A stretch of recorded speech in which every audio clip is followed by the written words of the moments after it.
Hello everyone, welcome back to the channel. Hope you are doing well and fine, and in today's video I'll be showing you how to buy PSN gift card online. So without wasting any time, let's just jump into the video and make sure to watch this video till the end and follow the steps as well.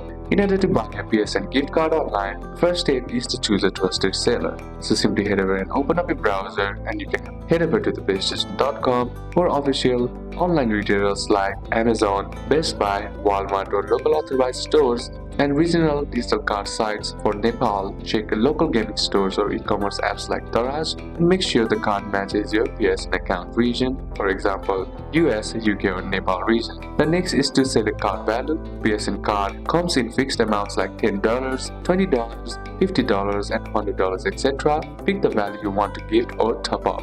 The next step is to choose delivery type, digital or e-code. For it, you can receive a 12-digit code via email instantly, or for physical card, you'll be mailed to your address that takes longer. Digital codes are faster and safest for online use. The next step is to pay. Complete payment using your preferred method from credit or debit card, PayPal and other local payment options supported by the seller. And step 5 is to receive the code. Digital code arrives in your email almost instantly and physical card arrives in mail. And step 6 is to redeem on PSN by simply opening up your PS5 or PS4 and go to the PlayStation Store, and there you'll find an option that says redeem codes inside payments and subscriptions. Then all you gotta do is enter the 12-digit code, and then once you enter it, funds are added to your PSN wallet instantly. So these are a couple of steps that you can apply. That's it for today's video, guys. Hope this video was useful to you. Leave a like if it did, comment down any questions that you have, and see you soon on the next one.